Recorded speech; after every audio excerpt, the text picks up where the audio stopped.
اعوذ باللہ من الشیطان الرجیم بسم اللہ الرحمن الرحیم صلی اللہ علی حبیبہ محمد وآلہ واصحابہ وسلم۔ حضور رحمت عالم، حضور جان رحمت، حضور خاتم النبیین صلی اللہ تعالی علیہ وآلہ واصحابہ وسلم کے پیارے دیوانوں، آج ہم اللہ تبارک و تعالی کی توفیق سے، اس کے فضل و کرم سے نماز اور اس کی فضیلت کے حوالے سے کچھ ذکر کریں گے۔ نماز اللہ تبارک و تعالیٰ کی عبادات میں سے سب سے اہم ترین عبادت ہے، اور نماز ادا کرنا ہر مسلمان عاقل بالغ مرد و عورت پر فرض ہے۔ نماز اللہ تبارک و تعالیٰ نے معراج کی رات عرش پر بلا کر اپنے حبیب علیہ الصلوۃ والسلام کو عطا فرمائی، اور نماز کے متعلق قرآن مجید برہان رشید میں تقریباً 700 مقامات پر اللہ تبارک و تعالیٰ نے ذکر فرمایا ہے۔ اس بات سے اندازہ لگایا جا سکتا ہے کہ نماز اللہ تبارک و تعالیٰ کی کتنی اہم ترین عبادت ہے، اور یہ عبادت ہر مسلمان عاقل و بالغ پر فرض عین ہے۔ اگر کوئی نماز کی فرضیت کا منکر ہو، انکار کرے، تو وہ کافر ہو جائے گا، اور اگر انکار نہ کرے اس کی فرضیت کا، نہ پڑھے، تو سخت گناہ گار، اللہ تبارک و تعالیٰ اور اس کے حبیب کو سخت ناراض کرنے والا، اپنی دنیا کے اندر اپنے لیے مشکلات کو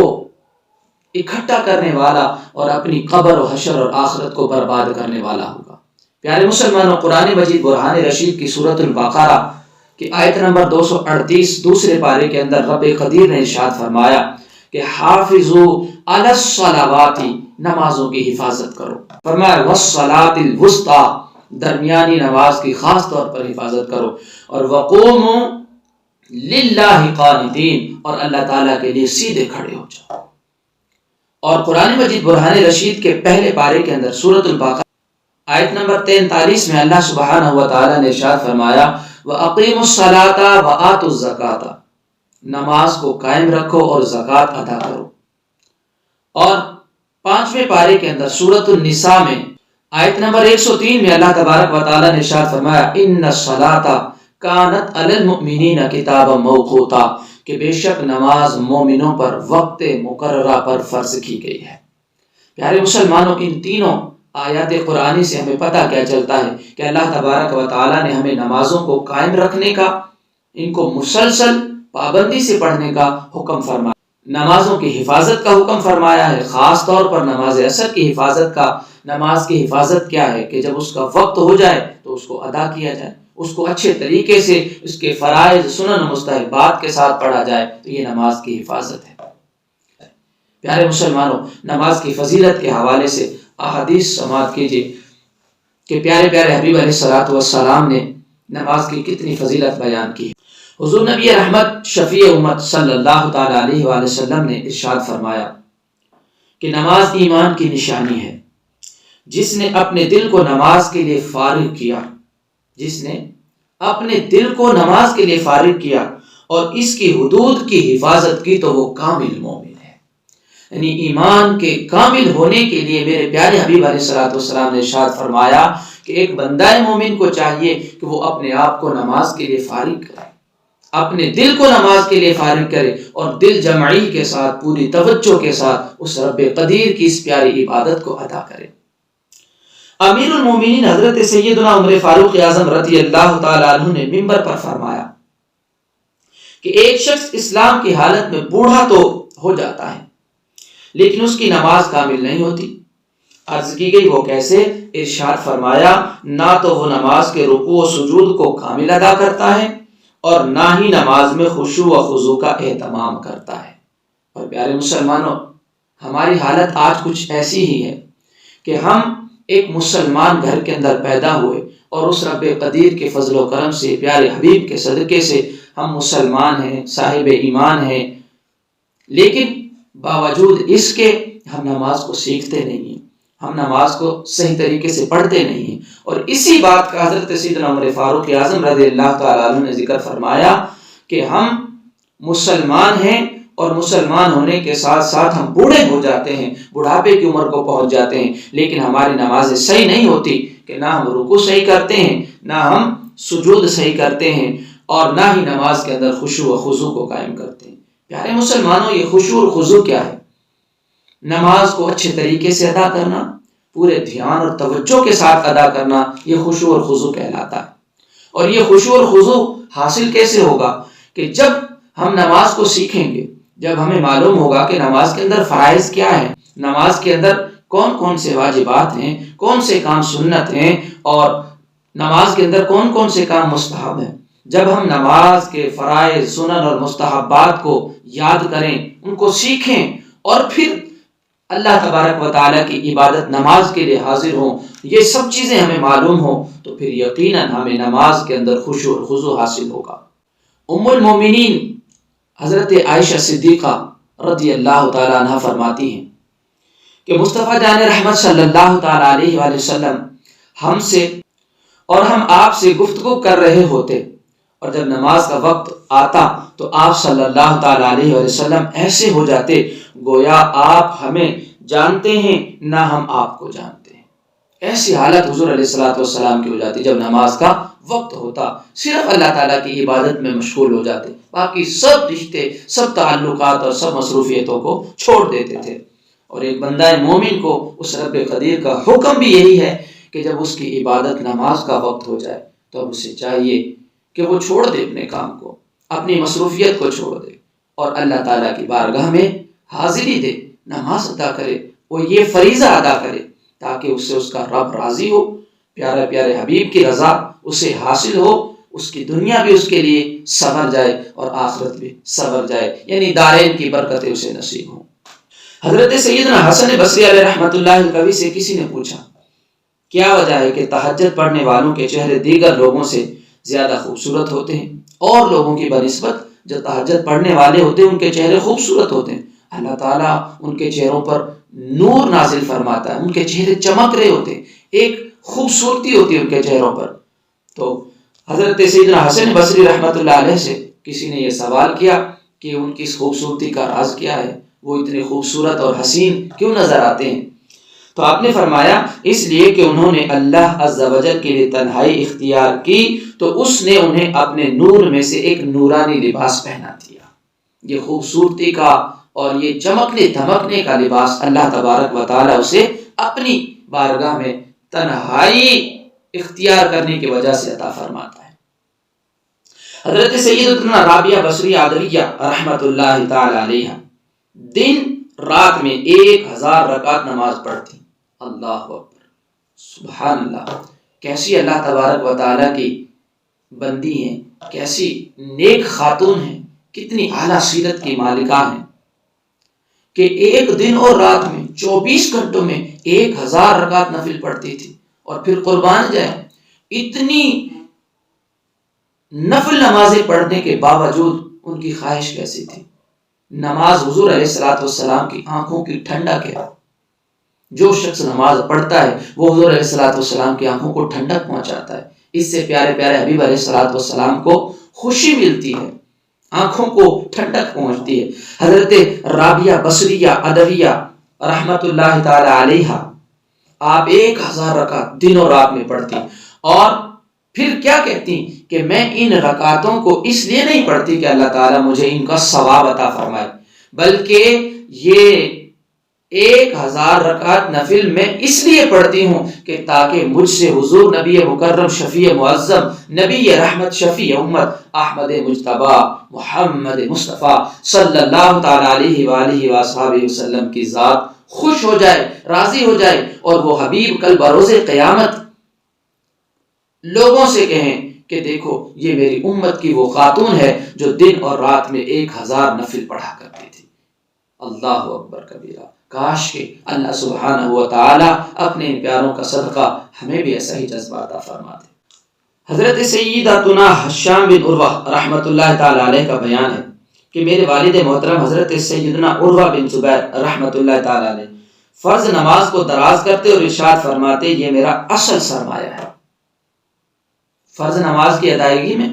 درازی کر دیتے تھے، لمبی نماز ادا کرتے تھے، اور پھر فرماتے تھے کہ یہی میرا اصل سرمایہ ہے۔ حضرت سیدنا ابو طفیل رحمت اللہ تعالی علیہ بیان کرتے ہیں کہ میں نے امیر المومنین حضرت سیدنا ابو بکر صدیق رضی اللہ تعالیٰ عنہ کو فرماتے سنا کہ اے لوگو، اپنے گناہوں کے سبب لگائی ہوئی آگ کی طرف اٹھو اور نماز کے ذریعے اسے بجھا دو کہ میں نے رسول اللہ صلی اللہ تعالی علیہ وآلہ وسلم کو ارشاد فرماتے سنا کہ الصلاۃ الی الصلاۃ کفارۃ لما بینہما مجتنبت الکبائر، یعنی ایک نماز دوسری نماز تک کے درمیانی گناہوں کے لیے کفارہ ہے جب تک کہ کبیرہ گناہوں سے بچا جائے۔ یعنی ایک نماز سے لے کر دوسری نماز کے درمیان تک اگر کوئی گناہ سرزد ہو جاتا ہے، جب تک کہ اس نے کوئی کبیرہ گناہ نہ کیا ہو تو اللہ تعالیٰ اس کے ان گناہوں کو معاف فرما دیتا ہے۔ حضرت سیدنا مسلم بن یسار علیہ رحمت اللہ الغفار جب گھر میں نماز پڑھنے کا ارادہ کرتے تو اہل خانہ سے فرماتے تم آپس میں باتیں کرو کیونکہ میں تمہاری بات چیت نہیں سنتا۔ سبحان اللہ، کیسی اللہ تبارک و تعالیٰ کی عبادت کرتے تھے، کتنا ان کی نماز کے اندر خشوع اور خضوع تھا، کتنے انہماک کے ساتھ، کتنی توجہ کے ساتھ اپنے رب کی بارگاہ میں حاضری دیتے تھے۔ آپ فرماتے کہ میں نماز پڑھ رہا ہوں اور تم باتیں کرو، میں نماز پڑھتے ہوئے تم اگرچہ میرے قریب بھی باتیں کرو گے تو مجھے تمہاری باتوں کی آواز سنائی نہیں دے گی۔ آپ جب گھر میں تشریف لاتے تو گھر والے خاموش ہو جاتے اور ان کی آواز سنائی نہ دیتی۔ جب آپ نماز پڑھنے لگتے تو گھر والے بات چیت اور ہنسی مذاق کرتے لیکن آپ کو پتہ نہ چلتا۔ سبحان اللہ، کیسی نماز رب قدیر کی ادا کرتے تھے، پڑھتے تھے۔ ایک مرتبہ آپ رحمت اللہ تعالی علیہ نماز میں مشغول تھے کہ آپ کے قریب آگ لگ گئی اور پھر بجھا دی گئی، لیکن آپ نماز میں اس قدر مستغرق تھے کہ اس کا پتہ بھی نہ چلا۔ سبحان اللہ، قربان جائیں ایسے لوگوں کی عبادت پر۔ اللہ تعالیٰ ان کا صدقہ ہم پر بھی کرم فرمائے، ہمیں بھی ایسے ہی نمازوں کا ذوق عطا کر دے کہ آگ آپ کے قریب لگی اور لوگوں نے اس آگ کو بجھا بھی دیا لیکن آپ نماز میں مشغول ہیں، آپ کو خبر تک نہ ہوئی کہ یہاں آگ جلی ہے اور آگ کو بجھا بھی دیا گیا ہے۔ حضرت سیدنا عبداللہ بن زبیر رضی اللہ تعالیٰ عنہ مسجد حرام میں نماز پڑھتے تو اس قدر طویل قیام فرماتے کہ کبوتر آپ کو ستون سمجھ کر سر پر بیٹھ جاتا ہے۔ حضرت سیدنا ابراہیم بن شریک رحمت اللہ تعالیٰ علیہ سجدے کی حالت میں ہوتے تو چڑیاں آپ کی پیٹھ پر بیٹھ جاتی جیسے دیوار پر بیٹھتی ہیں۔ سبحان اللہ، 4 بزرگ پیارے مسلمانوں ایسے گزرے ہیں کہ جنہوں نے اللہ تبارک و تعالیٰ کی عبادت اس انداز میں کی ہے کہ ایک ہی رکعت میں مکمل قرآن پاک کی تلاوت کی ہے۔ سبحان اللہ، کیسا پیار تھا نماز کے ساتھ اور کیسا ذوق تھا قرآن کی تلاوت کا، کتنی محبت تھی اللہ کے لارب کلام سے اور کتنی محبت تھی اللہ کی عبادت نماز سے، ایک ہی رکعت میں مکمل قرآن پاک۔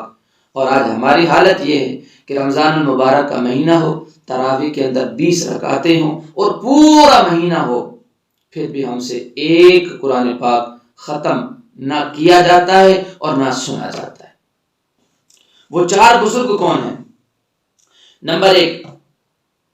امیر المومنین حضرت سیدنا عثمان غنی ذو النورین رضی اللہ تعالیٰ عنہ،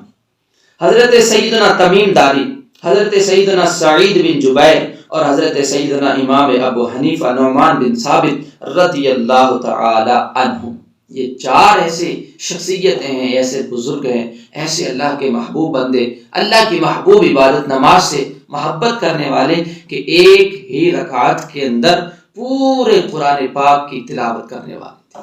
حضرت سیدنا حسن بصری علیہ رحمت اللہ القوی فرماتے ہیں کہ اس امت میں شہزادی کونین خاتون جنت حضرت سیداتنا فاطمہ الزہرا رضی اللہ تعالیٰ عنہ سے بڑا عبادت گزار کوئی نہیں گزرا کہ آپ صبح تک قیام فرماتی یہاں تک کہ آپ کے پاؤں سوج جاتے تھے۔ اللہ اکبر، اتنا لمبا اور اتنا طویل قیام کرتی کہ آپ کے پاؤں سوج جاتے تھے۔ اور حضور نبی رحمت شفیع امت صلی اللہ علیہ وسلم بھی نماز سے کتنی محبت کرتے تھے کہ آپ بھی اتنا طویل قیام کرتے تھے، اتنی دیر اللہ کی عبادت نماز میں مشغول رہتے تھے کہ آپ کے بھی پاؤں مبارک سوج جاتے تھے، آپ کے پاؤں پر ورم آ جاتا تھا، اتنی محبت حضور علیہ الصلوۃ والسلام کو نماز کے ساتھ تھی۔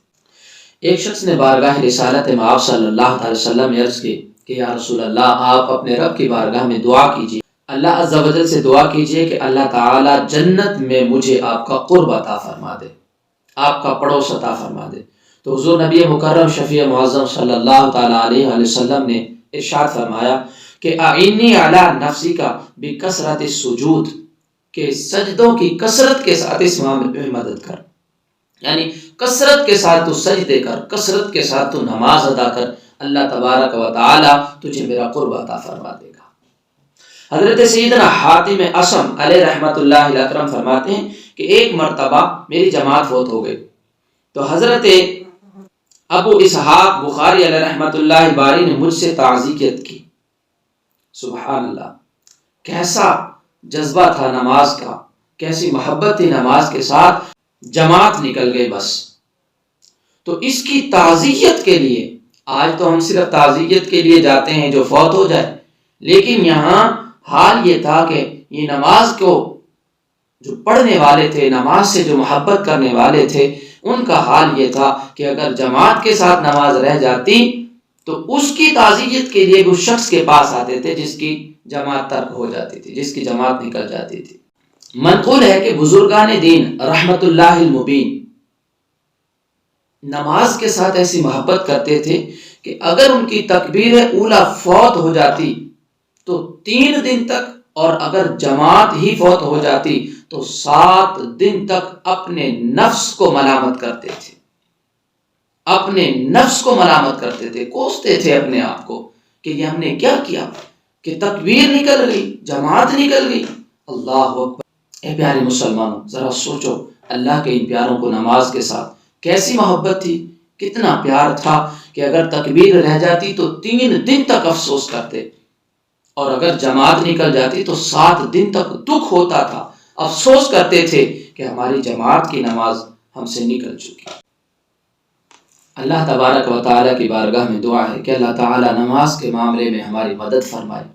اور ہمیں نمازوں کی محبت عطا فرمائے، ہمیں نمازوں کا ذوق عطا فرمائے، اور اللہ تبارک و تعالیٰ ہم کو باجماعت نمازیں ادا کرنے کی توفیق عطا فرمائے، نمازوں کو سیکھ کر ادا کرنے کی توفیق عطا فرمائے۔ آمین یا رب العالمین۔